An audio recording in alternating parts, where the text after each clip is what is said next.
This is good old boy Mike from Sips, Suds, and Smokes podcast, and you're listening to Pop Goes Your World. If you haven't already, subscribe on iTunes. And while you're there, please leave us a rating and review. And now it's time for our feature presentation.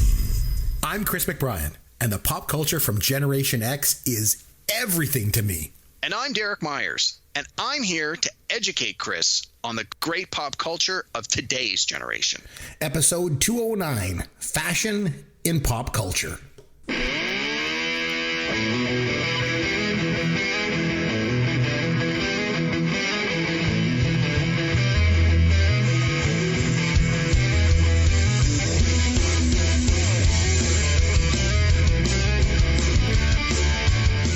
Chris McBrien along with Derek Myers. This is Pop Goes Your World, the pop culture podcast for the generations. Now this week we're going to do something a little bit different. We're going to be taking a look at fashion in pop culture. Now Derek, I may or may not focus primarily on Gen X pop culture here, just so you know. No kidding. But anyway, listen, we're not going to do this alone. We reached out to our new good friends over at the Designated Quizzers podcast, and they agreed to come on the show and join us in this topic this week. So, ladies and gentlemen, I'd like to give a big welcome to the podcast to Lisa and Jason Marks.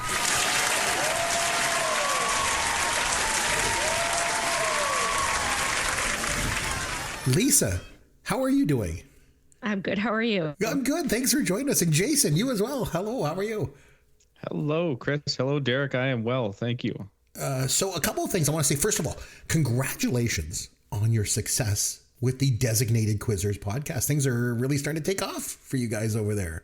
Yeah, we appreciate that. And, hopefully it's a nice beginning to a long journey. So thank you very much. We appreciate that. Well, I'll tell you what, for the uninitiated, you want to just take a minute and Lisa, maybe just let everybody know what Designated Quizzers is all about? So we take a topic and we pretty much tell you all about the topic.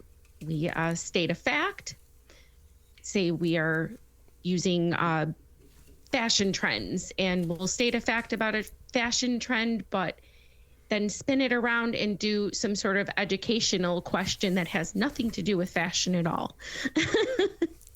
We may take one word like jacket and spin that and then ask a question about how much a jacket would have been in the 1950s or something like that. It's hard to explain, but you'd have to listen to it to understand. And it's a little shocking because you think you know the answer and then you have no idea that the question was going to spin. I really like, one thing I like that you guys are doing over there is I like how you're reaching out to other podcasters. And Jason, I think you've mentioned it as kind of a community out there of independent podcasters, and it certainly is. And I really like the way you've kind of embraced the community and reached out to people and kind of really been networking that way. I got to tell you, I've been podcasting now for 10 years. I started up the Dear Mr. Fantasy baseball podcast back in 2012. And then I shifted over to this podcast in 2016. One lesson I've learned along the way is I think the best strategy is networking with other podcasters. Don't you agree, Jason? Yeah, I do. That's something that we've learned early on is that there's strength in numbers. And there's a lot of great people out there too, and so it's not just the gain for the podcast. It's a gain for your personal life. You do meet a lot of interesting and fascinating people, so it's a double win. Funny enough, some of my best friends I have never met in person. Like, it sounds crazy. Like, wow. Although I got to tell you, that's going to change very, very soon because I'm going on vacation to Florida in March, and I'm going to meet Yancey Eaton in person for the first time. This is a big deal. Yancey used to host this podcast with me before Derek came along. But anyway, before we get into things, I wanted to mention, like, since I started out doing the Dear Mr. Fantasy podcast, and I was one of the first independent fantasy baseball podcasts in the world. So people in that community still call me the OG in the fantasy baseball community. And I was thinking, since I have you guys on this week, as guests to the podcast, it would only make sense that I give you a gift in some way. And it seems appropriate, you're coming on, you're my guest. I should, Derek and we should give you a gift. And what better gift is there, Derek, than the gift of song?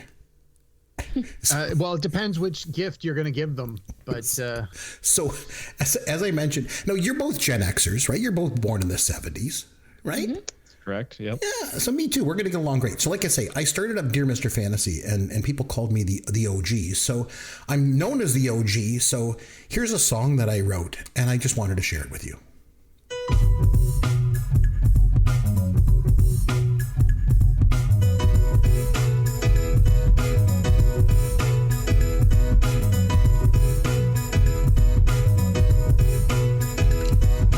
What is OG?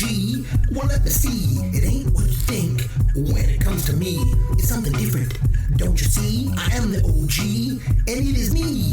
O is easy. It stands for old. G is not for gangsta. It stands for God told. OG is old guy, and that is me. I am the OG.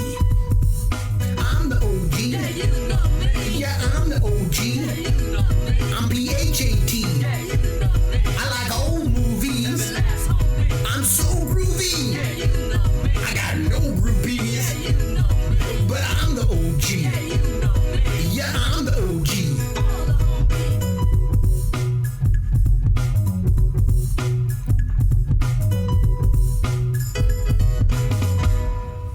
So there's a little gift that I gave to you just for coming on the show. no give backsies. It's yours forever. I must say that was beautiful. That was like a high school dance. I like them already, Derek. Oh, they're good. Maybe they can come on permanently. So listen, one thing we like to do quickly before we get started, we like to mention any pop culture that we've kind of partaken in the last week. Derek, you want to get us started? What's new in the world of pop culture for you, bud? Sure. So I think, as I mentioned on some of the recent shows, I've expanded my cable TV package because, of course, I still have cable TV in addition to all my streaming services because I watch a crap ton of TV. Sure. And so I've got these old movie channels where I get movies from the 70s, 80s, 90s, and 2000s. So I've been able to get a wide variety going. So I managed to watch 2 movies from the 80s this week. Nice. Neither of that I had seen before. The first one that was mentioned in our show last week stars Sylvester Stallone and Billy D. Williams from 1981. Oh, Nighthawks. Oh, yes. With Rutger Hauer. Oh, that's a good one. Lindsay Wagner. Oh, man. I'd never seen it. Oh, it's good. I didn't know anything about it. I actually had never heard of it until we did our show last week, and I was looking up Billy D. Williams when we did the Batman movie review. Yep. And then I just happened to see it in the lineup this week, so I recorded it and I watched it. I mean, it's your typical early 80s cop movie. There's nothing fantastic about it, but at the same time, it wasn't terrible. So I was like, whatever. The scene when the bad guy comes in to get Lindsay Wagner and she turns around when she's doing the dishes. Oh, it's so good. Yeah. Yeah. And then the other one I saw from 1983, again, a movie I'd never seen before, starring Joe Pesci and Rodney Dangerfield, Easy Money. Oh, God, that's a great movie. Oh, my God. I love that one. And Taylor Negron's in that one, and Jennifer Jason Leigh. Oh, that's a good one, man. Now, I am a big fan of Rodney Dangerfield. I love his stand-up. I loved him in the movie Back to School. It's one of my 1980s guilty pleasure movies. And I'd never seen Easy Money, but I'd heard good things. And let me tell you, it sucked. Oh, man, you're wrong. Terrible. You are wrong. It was just so bad. That's why I had never had a chance to see it, because no channel in their right mind would play it because it was so bad. People would have been changing the channels. So those were 2 of my old movies. Then I watched a brand new series that just dropped on Amazon Prime called Reacher. This is the Jack Reacher. You might know that Tom Cruise did a movie loosely based on 2 movies based on the Jack Reacher book franchise. I'll take your word for it. This is a new series with a new cast. It's I believe it's 6 episodes, maybe 8 episodes. It's just called Reacher. It was fantastic. It was mostly shot here in Canada, so if you're from the GTA, you might actually recognize some of the places, but not to the point where it takes you out of the story. The guy they cast as Reacher is fantastic. If you've watched the Titans series based on the Teen Titans comic books on Netflix, it's the character who played Hawk out of the Hawk and Dove pair. He's fantastic. It was really good. It's apparently very, very, very close to the book. The book is a national bestseller. And I read just this week that it's already been picked up for season 2. So you want 8 hours of good TV, Amazon Prime, check out Reacher. It was fantastic.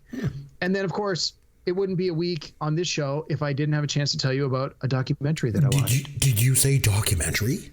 I believe I did. For 40 days and 40 nights, he watches documentaries. He likes to learn about the world. It's Derek's Documentaries. Derek's documentaries. What was it? All right. It was you're gonna like this one, Chris. Mm-hmm. It was a document. It was the first of 3 parts, and the series called Time Warp: The Greatest Cult Films of All Time. Oh, that sounds right up my alley. Time Warp obviously is, a reference to Rocky Horror. The very first episode, the first movie they talk about is Rocky Horror. That sort of kicks the whole thing off, which is obviously where the title of the series comes from. 3 episodes, they're 90 minutes each. This first episode covered, it started with Rocky Horror Picture Show and then went right into The Big Lebowski. Mm-hmm. And then it went into the Wayback Machine and started talking about a lot of older ones. But it came around. There were still a fair amount of newer films they talked about as well. But in every case, even though some of them were movies I had never watched, I'd heard of most of them. And I think they've done a very good job. They have a lot of interviews with the stars, the directors for movies that are more recent, a lot of film critics and educators and people that are like industry insiders that can speak to these films. Yeah, it was great. I'm really looking forward to seeing the other 2 episodes. The series came out in 2019 and 2020, so it's been around a while. So it's probably available on some of the streamers or on demand. But yeah, it's called Time Warp: The Greatest Cult Films of All Time. So, nice. All good stuff. Really Lisa, good. Anything new in the world of pop culture for you? So on Saturdays, we have movie night with my stepdaughter, Jason's teenage daughter. She's 14. And we'll flip-flop back and forth, and we throw some 80s movies in there. And Jason and she are very big fans of horror. And I said, well, I was flipping through, how about Flowers in the Attic? Oh, yes. Because I haven't seen it in a while, and I remembered that it was good, and I have also read the book. And she did not like it, and I just thought she was going to like it. The book was probably better than the movie. Definitely. Yeah. The book is always better. Yeah. But it was it's so creepy, this movie, and it just gives you wasn't horrible feeling. Christy Swanson, wasn't she one of the kids that was in the attic? Yeah, I remember that. Buffy the Vampire Slayer. Yeah.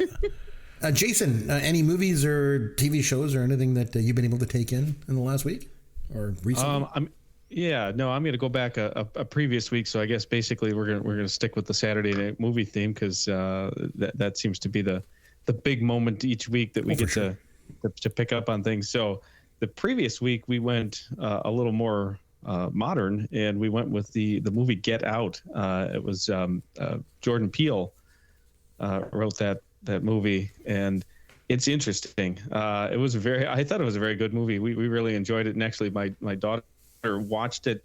I got a text from her early last week or this week, I guess I should say, and she sent me a screenshot of her watching the movie again. So she really took to that one, but it was racially charged. It was funny in a creepy sort of way, I guess, maybe. But if you haven't seen that one, it was a good film, and it's highly recommended. So. And you don't think of Jordan Peele off the top of your head as being like a horror movie guy. Like he started doing that Key and Peele show was like a sketch comedy kind of thing. But I've heard nothing but good things about that movie. Well, I have one thing I mentioned on a recent show, and I've mentioned this on social media as well, how much I like Dragon's Lair, the video game from the 80s. I used to be like the high score champ in my town. And so I mentioned it and whatever on the podcast. And then I want to give a big shout out because Bob Hilbig and the good folks at Digital Leisure. Now, they are a company that does, they do game development up here in Canada. And they reached out to me. They own the rights to Dragon's Lair. And so they reached out to me, and they were generous enough to help me and hook me up with an arcade console, like a full stand-up arcade game that comes with like multiple games, including Dragon's Lair and Mat Mania, which is a wrestling game I used to play back in the 80s. And so I want to give a big shout out to Digital Leisure, and in particular Bob Hilbig for helping me get hooked up with that. It's like a pop culture dream for me. So now I have this arcade game in my basement, and let me tell you, the kids love it too. Even though I got young kids. My kids are 12 and 9, and they just love this thing. It's just great. So anyway, kind of cool. Oh, speaking of my kids, something I like to do around here is this. Here's your dad joke of the week. Okay. I try to keep my dad jokes like on topic for the week. So since we're doing fashion, I thought I'd kind of do kind of a related dad joke. Okay, so here it is. What pop star makes the fastest on-stage wardrobe changes? Taylor Swift.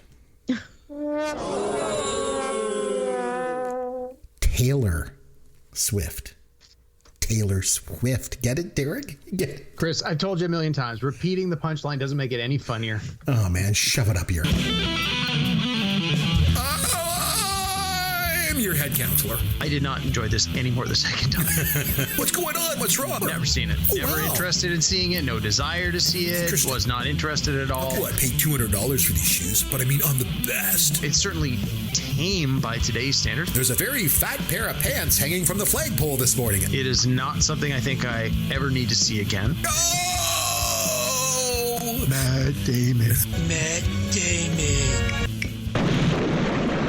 All right, I mentioned off the top of the show, we like to mix things up around here. Like we do movie reviews and we do pop culture fantasy drafts, and sometimes we'll pick a topic or do a top 5 list or whatever. So this week we're going to take a look at fashion and pop culture. And what we're going to do this week is we're just going to have a general discussion about how fashion has played a role in pop culture, and also I think how pop culture has played a role in fashion. It works both ways. So I'm sure that we'll be reminiscing about lots of examples this week, so it should be good. But I'd like to start off with a question. So Lisa, maybe we'll start with you on this one. Do you think pop culture, like I'm talking movies, TV, musicians, obviously, do you think that they influence fashion more, or does fashion influence pop culture? Like, does one drive the other? Is there more of a balance between the two? Like, what's your general thoughts? Well, I was looking up at work the recent way that fashion from the 80s has been coming back, and it's all been influenced by actors and actresses walking around wearing 1980s fashion, and that's why it came back. So it's just they're showing kids that are famous 21-year-olds, 18-year-olds wearing the things that we wore when we were young, and it's why it's coming back. So I just feel like everything we're seeing, famous people, that's what's bringing the fashion back. It's not that everyone was like, well, I want to wear scrunchies again, or I want to wear leather jackets again. It's that we're seeing, and it's becoming new again, but we know it's not new. I hope that made sense. Oh, for sure. Jason, yeah. What's your take on this in general? Like, you think, pop culture influences fashion? Does fashion influence pop culture both ways? Like, just general thoughts on it. Yeah, I think there's a combination of both. I do agree with Lisa that a lot of, I'm more on that side too. I think a lot of what you see or what people see, Hollywood and TV and movies sort of start the trend, and then the trend follows, and then it kind of follows from there. So I would say that I think that maybe the culture influences the trend. Mm-hmm. Yeah, I think that you could definitely make a case for that. Derek, what do you think of this one? Well, I definitely agree that like the example that Lisa said, like if a celebrity or famous person is wearing something, what's old is new again, that can certainly drive it. But I think in the case of something that's completely brand new, the art can definitely drive the fashion more. Like I'm thinking, and I'm sure we'll get into a lot more of this very specifically as we go through, but I'm thinking of things like music, for example, like punk rock, like the punk scene. It was the music first and the look second, and then even with like 80s music, the look and the music sort of they were hand in hand, and like these were, and then again with grunge, you have the art, the music is ultimately what's driving people to get interested, and then as they get interested, they can start to see, well, what else comes with this art, which is not to say that fashion never changes and is never expressive without the art around it. But I think as it relates to pop culture, I think it's more the art drives the fashion. Yeah, I think I agree with that. And like, I agree with what Lisa was saying too. And an example comes to mind, and we'll come back to some more examples in a minute. I'll ask you for some, but one example that comes to mind where pop culture kind of influences fashion, and it's an old one. So, I guess I'll take the lead on that one. It's Annie Hall. from 1977. That movie won an Oscar for Best Picture, although Star Wars should have won. It was way better. But the way Diane Keaton dressed in that movie, that changed women's fashion in the 70s. Because up until then, it was pretty much all dresses and skirts, and then along comes Annie Hall and Diane Keaton, and I think she had a really big say in kind of what her character would wear. So it was really kind of her that drove that style. But she basically wore men's clothes. You know, like she had hats and she had the vest and the tie and like the dress pants. And I think also timing is everything too. It just came out at the perfect time. It was right in the middle of the Equal Rights Amendment movement, and sort of a general questioning of gender roles and gender rights in society. And then you've got this sort of androgynous look, wrapped around Diane Keaton, and with all her nervous energy and that likable charm that she had. I will always remember her for saying la-di-da while she's dressed in this vest and tie. I mean, it was an iconic sort of fashion moment in pop culture. It had a huge impact on mainstream fashion. And that's one that jumps out to me. Like I said, I'll ask you guys for some more examples, but I have a question. Have any of you ever been influenced by pop culture fashion enough that you altered your style? Or have you ever emulated the way a certain person looked in a movie or a TV show or something? Jason, maybe we'll start with you. Have you ever done it? Well, I guess I have to admit that. Wow, Be honest. Yeah, no, I'm going to. We're all friends here. It's a safe place. Yeah. No, I'm gonna have to say that probably about 20, I don't know, about 20 years ago, my hair would have been pushed down over towards my forehead, George Clooney style. So yes. Yeah. With the gel. So, yeah, and that went on for probably about a year. Nice. So yeah, that's. I don't know. Should I be admitting that? That's okay, because it's a big part of just of us and just of people in general. So Derek, what about you? Ever been influenced by pop culture enough that you've kind of changed your look in any way or adopted anything for movies? No, I think it's safe to say, and if you've ever seen me through the years, my fashion choices will clearly back me up on this, that's a hard no.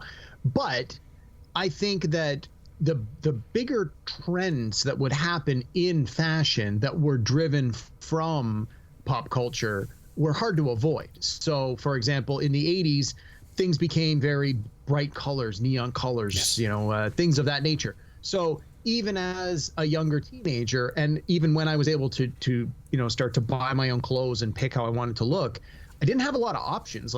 That was the only real option. So it wasn't that I was doing it because of a specific performer or movie or TV show or musician or performer or anything like that. It was just that, well, when you went to the stores where you went in your local mall, everything sort of followed that feel. So I think from that sense, yes, but specifically, no. Lisa, how about you?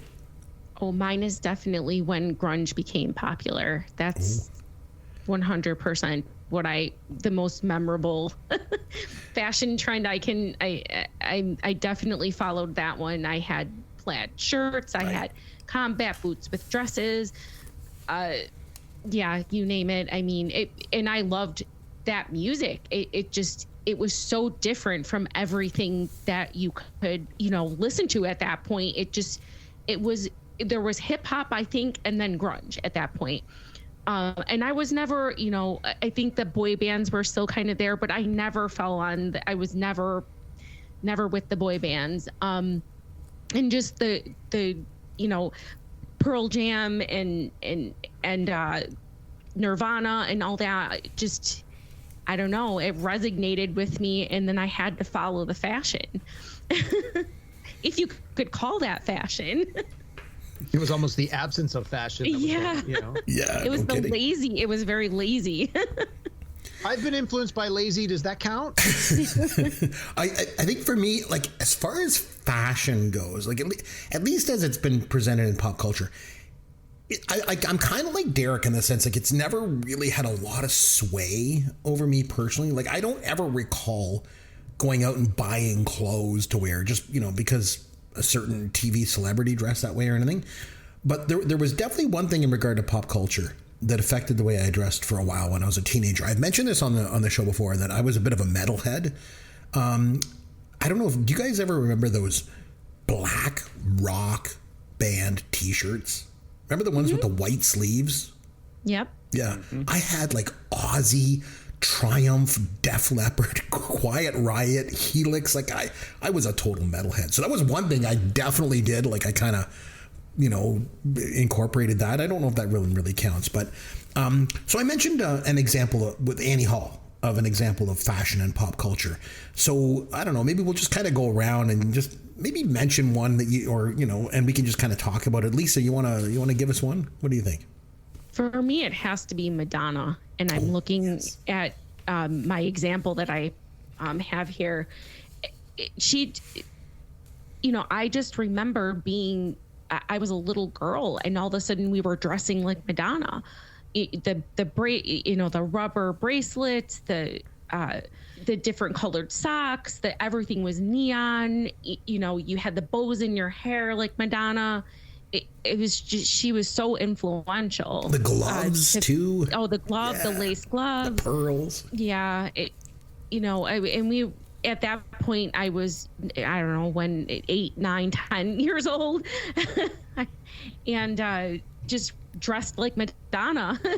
Not that was appropriate, but she's the one that stands out in my head the most. Cyndi Lauper was big at that time too, and she might even come out a bit before Madonna.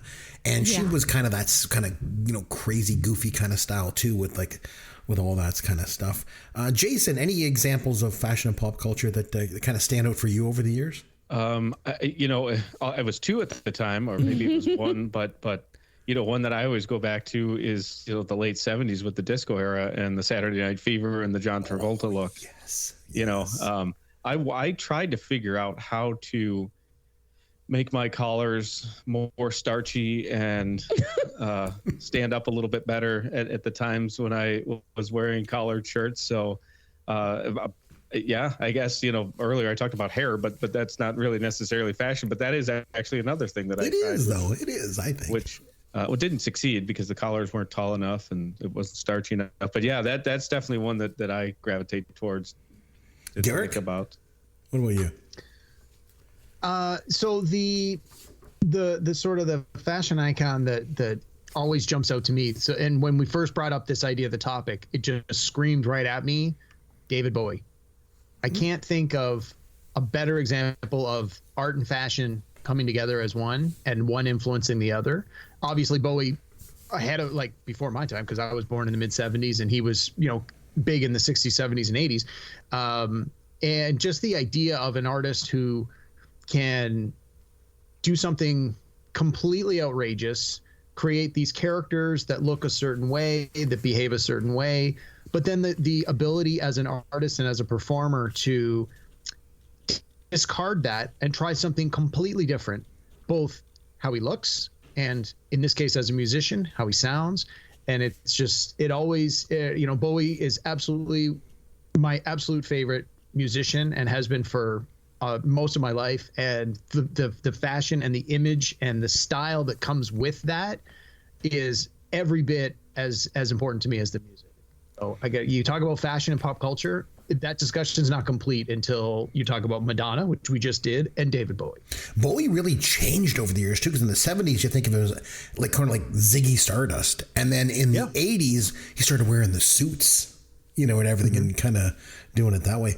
Okay, here's one I want to talk about: sideburns. They've always kind of come and gone. But back in the early 90s, remember Beverly Hills 90210? That was all the rage on TV for a while there. And Dylan's sideburns, they became a thing, And I remember even all the other characters on the show started to grow the sideburns. And I remember, I'm a baseball fan, so I remember Baltimore Orioles outfielder Brady Anderson grew sideburns. And people even called him Brady 90210 Anderson. Because that was a big thing. Everybody remembers that, right? Oh, yeah. I was a big 90210 fan. But were you a big Brady Anderson fan? I don't know who Brady Anderson is. He was like a really crappy outfielder, and then all of a sudden one season he hit like 50 home runs, and then they found out he was juicing, so it was kind of over. I think it was more the sideburns. But another one that came to mind for me from the 80s was, okay, remember breakdancing? Oh, yes. There was fashion around that. I remember like they had like the bandanas tied around their upper thigh. And remember there were movies like Breakin' and Breakin' 2, Electric Boogaloo. Electric Boogaloo, yeah. My wife just asked me the other day. She's like, what the hell are you talking about? What's Electric Boogaloo? What does that even mean? And I'm like, oh, honey, it was this breakdancing legend, Boogaloo Shrimp. Him and Shabadoo. And they were street dancing, and Ice-T was the rapper. And my wife is like, you really have too much time on your hands, you know? But this breakdancing, like, this was a fashion thing for a while there. I remember it as like ripped jeans and bandanas, you know, on the head. And parachute pants. Come on, Chris. Yeah, the big pants. Break right. dance without your parachute pants? That's a mandatory step. I always leather think of pants. What's that? Pleather pants. Oh, the plastic leather pants. Yes. I always think of the bandanas, like they wear the bandanas on the head, on their thighs, around their ankles. Thigh. There were kids in my high school. I remember, not me, definitely not me, but there were kids that would I was wearing my like black Triumph shirt, you know, but there were kids that would wear like the bandanas and all that stuff. I remember. Oh man, a lot of people did that. So Jason, you mentioned hair. And you said it's not really fashion, and I think it is, because for me, the one that jumped out the most when I thought about this was the Rachel.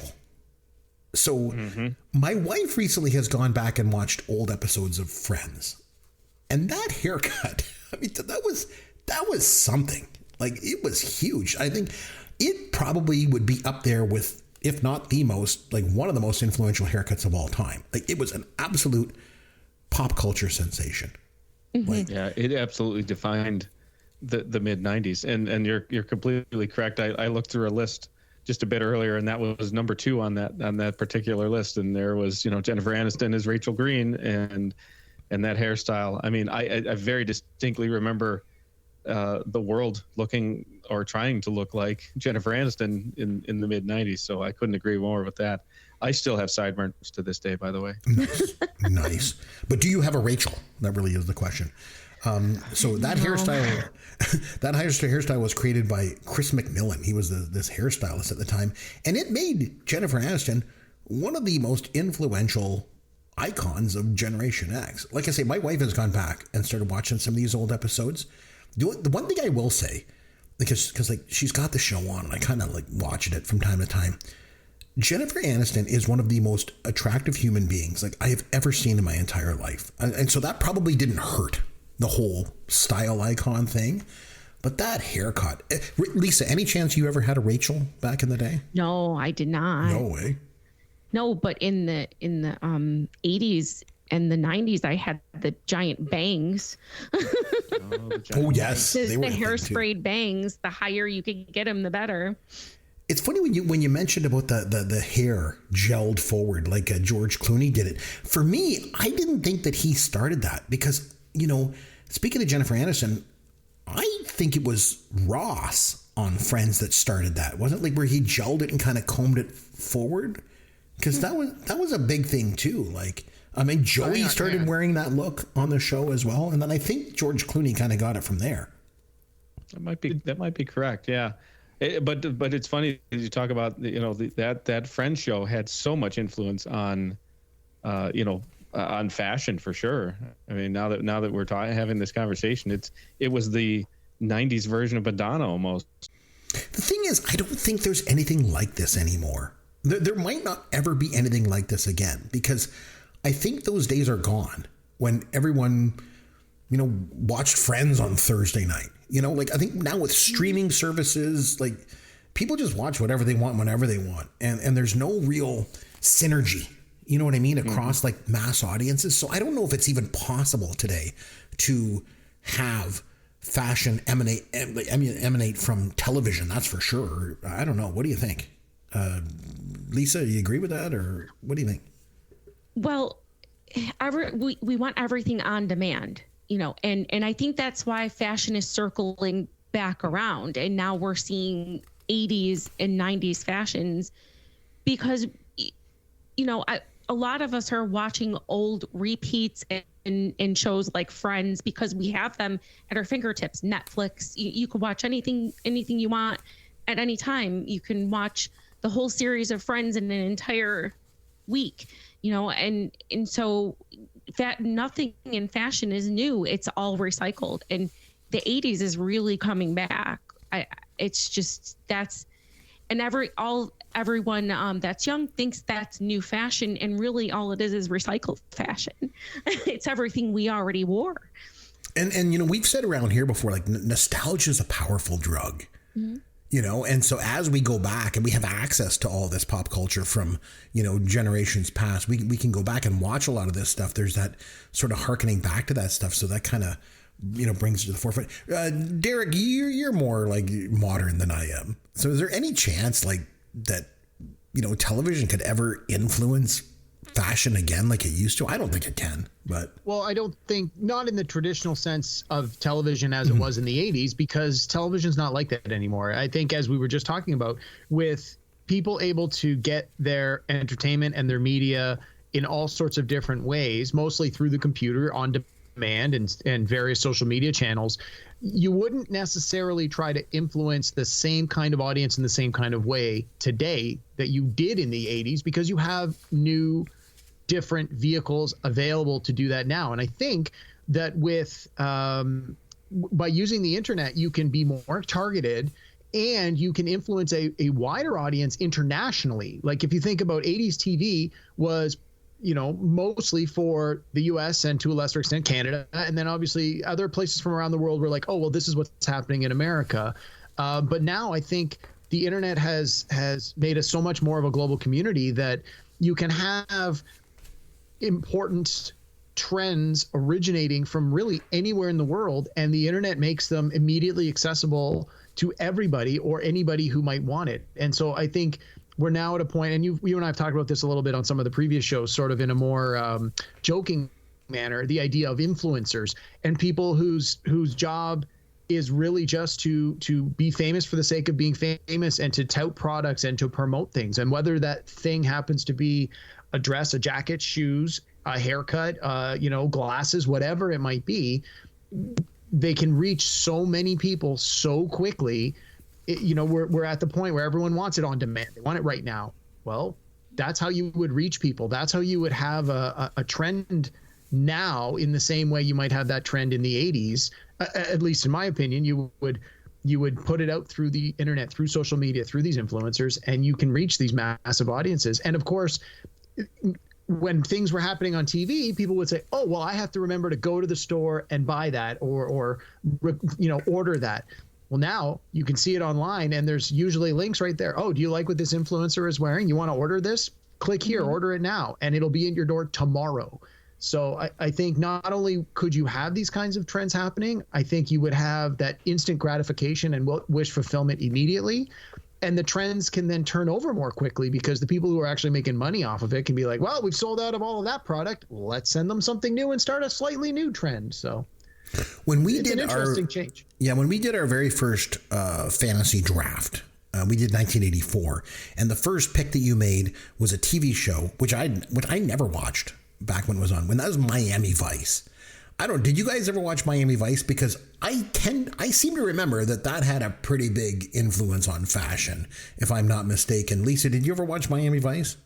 Well, no, I didn't, but that is one of the shows that I know that my grandparents watched, and all I can if I hear the Miami Vice song, it gives me a strange feeling of being at my grandparents' house, you know. And did your grandfather wear like a white blazer with the sleeves rolled up?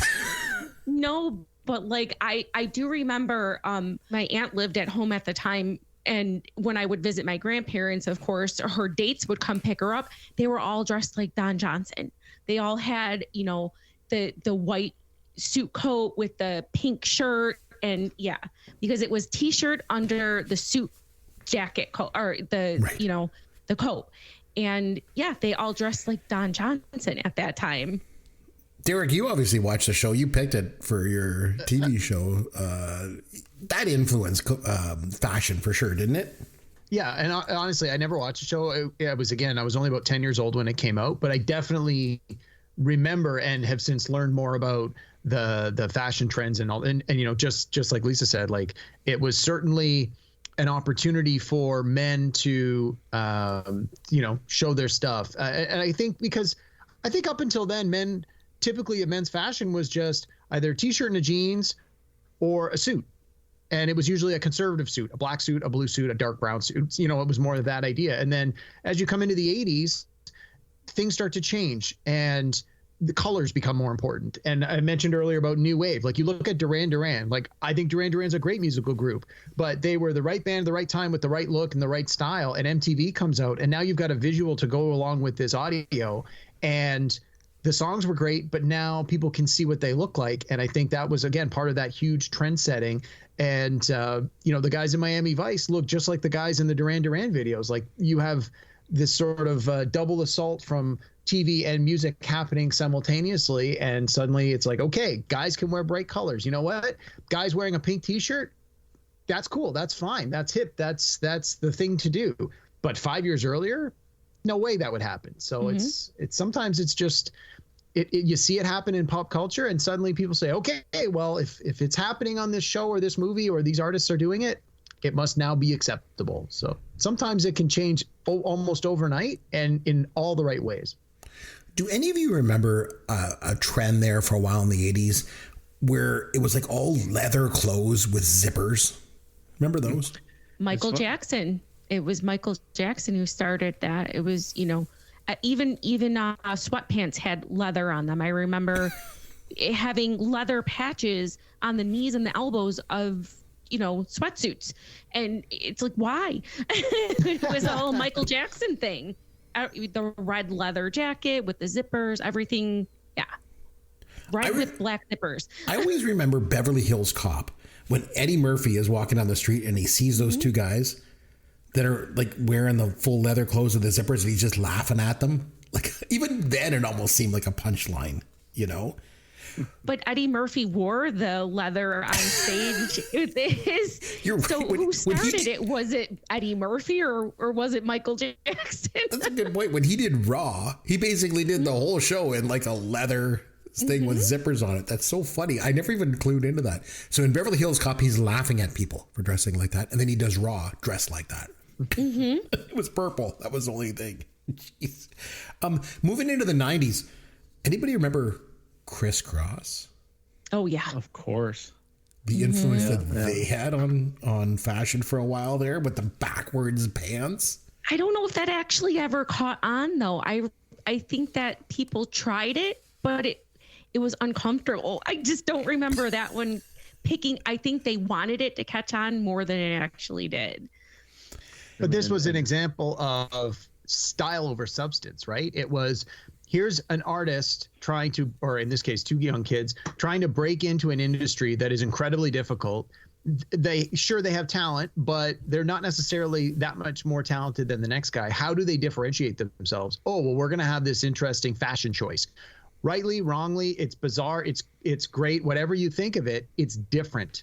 And it was a spectacle, and that opens the door. And now people are suddenly, singing along to Criss Cross, "Want to Make You Want to Jump, Jump," and they remember the video where the kids are wearing the clothes backwards. And I can remember people in my high school. I can remember one guy. He had this like sweatshirt that was the Warner Brothers characters. It was like Bugs Bunny and Daffy Duck, and the characters depicted on the shirt were wearing the clothes backwards. So it was like they were really trying to borrow this style and put it into other forms of pop culture to demonstrate like, yeah, this is a thing. We want to be the first ones to demonstrate that this is going to work. So yeah, it was kind of silly and ridiculous. And I can remember reading years later that they had to buy the clothes like 3 sizes bigger because pants are designed to be worn a certain way. And when you wear them backwards and your butt is where the front is supposed to be and the front is where your butt's supposed to be, normal size, it doesn't matter how big your waist is when the rest of the parts aren't in the right places. And so I think that's part of why the trend we'll call it a trend, didn't really catch on because it was so ridiculous. But it was a thing. It didn't last very long, but it was a thing. It was. So Jason said something before, and it got me thinking about hair and like, is hair part of, fashion? So I've got another one for you. And this was a huge fashion thing that was just pervasive in pop culture and fashion in general, I think. Body hair on men. Okay, so just stay with me on this one for a second. Okay, so back in the 70s, body hair was like a badge of honor for guys, right? And so like they'd unbutton their shirts so you could see their chest hair and their chains too. Oh, nobody likes to sport a neck full of gold like me, Derek. I tell you that. Not gonna lie. But Burt Reynolds, if you remember, posed. I was like, he's got to be going to Burt Reynolds or Robin Williams with this. Where is he going? Robin Williams, who had hair on his eyeballs and fingernails, for crying out loud. But Burt Reynolds posed nude for the centerfold of Cosmopolitan back in 1972, and it made him a star overnight, right? And he posed on this bearskin rug. It looked like he had a bearskin rug taped to his body. Like, it was just like, now he says that when he posed for that cost him an Oscar nomination for Deliverance. Wow. But one thing's for sure, I mean, it made him into a sex symbol in the 70s. Like, I don't know if it would have cost him a nomination for, I mean, he wouldn't have been Best Actor. He wouldn't have beat Marlon Brando that year for Godfather, but even Best Supporting Actor. Like, I mean, it was like three guys from The Godfather and Joel Grey from Cabaret. So I don't know. But the thing is, could you imagine if an actor looking like that posed for a centerfold like that today? Women would probably vomit. Oh. Yeah, it's so different. And that trend went on for many years because, I was thinking back to the early 80s, some of my favorite childhood TV shows, David Hasselhoff. And then I started watching reruns of Magnum PI. I was going to say, gotta be Magnum. Yeah. Yeah. So, I mean, we're talking 72, and I'm now referencing the early 80s. I think Magnum PI was from 80 to 84, 86, whatever it was. So that went on for a long, long time. But you're right. Nowadays, it's so very different. In fact, if you have any hair at all, I think that's probably an issue, or not an issue, but, something that's not looked at favorably like it was back then. Yeah, we mentioned before about nostalgia and wanting to go back to the old days. But men's body hair has changed. That like things tend to repeat themselves, and like Lisa had mentioned before, like nostalgia brings things back, from time to time. But I think the idea of guys with the open shirts and the chains and the chest hair, I think that ain't never coming back. No. I don't think so. They don't make Firebirds or Trans Ams anymore. Well, what about just the mustache? That's not ever really been a thing. I mean, I think people have tried to bring that back, but I don't think it ever sticks. And just the mustache, that was at that, point in time too, with Burt Reynolds and Tom Selleck, and just a mustache. Yeah, I know. And hairy you're chest and mustache. It was a thing, but even now, like, I'm Canadian, so I relate everything to hockey. There's a hockey player that plays for the Toronto Maple Leafs, Austin Matthews, and he grew a mustache. And even now, wait. I don't know if we can call that a mustache. Yeah, true. I guess. Isn't that a good luck thing though? Isn't that like for games and then they shave it off? Usually they grow a beard for the playoffs, but in this case, he's grown a mustache and he's just left the mustache on only.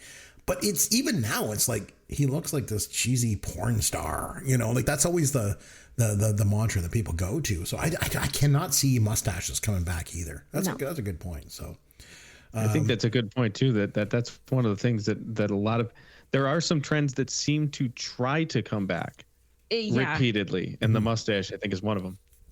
All right. So on that note, what do you say that we have some fun with Caveman? Okay, so we like to talk about the Oscars around here, and although I mean it's not really necessarily an indication of the fashion at any given time, but I mean movies have a lot of fashion in them, and what they do is over the years they've obviously rewarded movies with an Academy Award for Best Costumes. So here's what we're going to do. We're going to go through the decade of the 80s because we seem pretty comfortable with the 80s, all of us. You know, it's kind of our thing.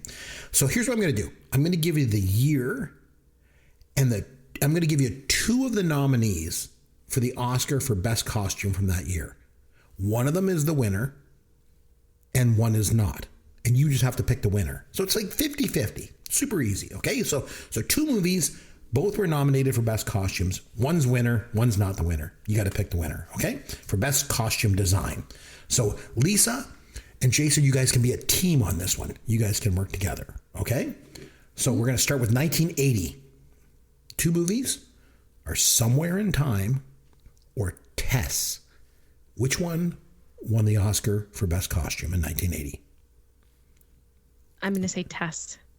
And why do you say that? Because I remembered it. She would be correct. Tess is right. Okay, I'll let you collaborate a little bit before we go ahead. So 1981, next year, Reds or Chariots of Fire? Which one won Best Costume? I would have to say Chariots of Fire. Lisa, you agree with that one? Yeah. You'd be correct. It was Chariots of Fire. Okay, 1982, Gandhi or Victor Victoria? Victor Victoria. I'm going to go with you on that because I don't know. I'm sorry, it was Gandhi. Yes, Gandhi actually won. Yep. I know, I would have thought Victor Victoria as well. Okay, 1983, Zelig or Fanny and Alexander? I don't know either of those. Yeah, no, that one. Zelig was the one with Woody Allen where he goes like back in time and goes all over the place. I'm going to say it has to be a Woody Allen movie then. Because, that makes sense to me. I'm going to go with that too. I'm sorry, it was Fanny and Alexander. We had such a good start. Yeah, I tried to throw you off. Okay, 1984, A Passage to India or Amadeus? Which movie won Best Costume? Amadeus. You are correct. Okay, 1985, Ron or The Color Purple? Which one won for Best Costume? I would say that was The Color Purple. You agree with that, Lisa? Yeah, I mouthed it to him. No, yeah. I'm sorry. It was Ron. Okay. These are tough. 1986, A Room with a View or The Mission? Which one won Best Costume? What do you think on that one?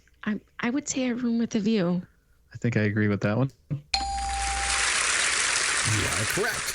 Okay, 1987, The Last Emperor or The Untouchables? Best Costume Design. Last that's Emperor a difficult or The one. Untouchables? So this Best Costume, I'm going to say it's The Untouchables. I don't think We're that's disagreeing. a tough one. Okay. I would say The Last Emperor. Okay. We're going with your answer. Gonna go with that one? Yeah. Always That's why you trust don't her when it listen to comes to fashion. Okay, 1988. Yep. Tucker, The Man in His Dream, or Dangerous Liaisons? Which one won for Best Costume Design? Tucker, The Man in His Dream, or Dangerous Liaisons? 1988. Boy, that one's tough too. I say Tucker. Okay, we'll go with yours this time. Always go with Lisa. All right. 1989, the last one. Harlem Nights or Henry V? 1989, Harlem Nights or Henry V? Best Costume Design. I want to go with Harlem Nights, I guess. They had the zoot suits, right? Yeah, yeah, those were. Gonna go with Harlem Nights? You want to go with it? Yeah, it could have been either of those. I'm sorry, it was Henry V.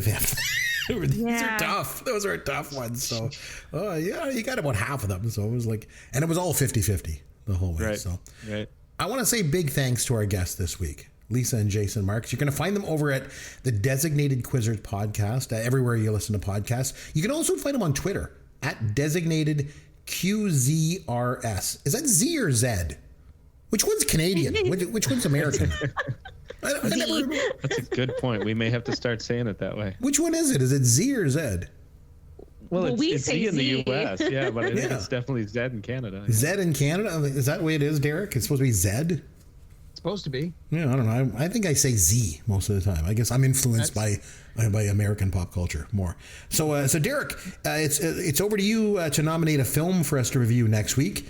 We're going to do a newer movie, so I don't watch anything after 1989, as you know. So what are we going to watch next week? What do you think?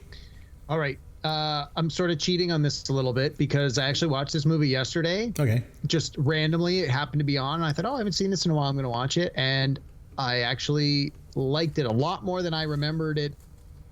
Like, I liked it a lot more this time around than I think I remembered liking it the previous time. And I thought, you know what? I'm going to get Chris to watch this. I'm sure you've never seen it. It's from 2016. It's called Passengers. It stars Jennifer Lawrence and Chris Pratt. It's a sci-fi movie. I've never even heard of it. Never even heard of it. I looked it up. It's on Netflix, so you should have no problem. Here in Canada, it's in Netflix. You should have no problem watching it or finding it, rather. I know you watch these with your wife. I think that she'll enjoy this, if for no other reason than you get to see Chris Pratt with no pants on and no shirt on for a lot of this movie. Does he have the Burt Reynolds chest hair? That's the question. No, I don't. Well, I seem to remember. Does Jennifer Lawrence vomit on screen when she's Yeah. Well, not so much. No, I don't think he has a tremendous amount of chest hair. I think he was pretty clean shaven. Okay. Yeah. But anyway, give it a watch. It's from right. 2016 Passengers. I had a lot of thoughts on it when I was watching it yesterday, and I thought, you know what, this wasn't the one I had originally lined up to watch, but after seeing it, I thought, you know what, I've got a lot of things to talk about on this one, and I think right. I don't know if you're going to love it, hate it, or somewhere in the middle, but I think it'll generate some good discussion, and right. It's pretty recent, 5 years. So Passengers, give it a watch. Okay, watch it. Lisa, Jason, thanks a lot for coming on. We really appreciate having you. It was great. Well, I hope you had a good for time. having us. Yes. We had a great time, and thank you guys so much. So we look forward to meeting up with you guys again sometime. Yeah, well, like I We'll say, have best you of on for luck. a quiz. You guys are really killing it over there on Designated Quizzers. So keep up the good work over there. And like Derek said, he wants to come on as a guest sometime. So reach out to him. If you'll have me. If you'll have him. So I tell you what, until next time, this is Chris McBrien on behalf of myself and Derek Myers and our producer Sloth. I want to say thanks for listening to Pop Goes Your World, the pop culture podcast for the generations.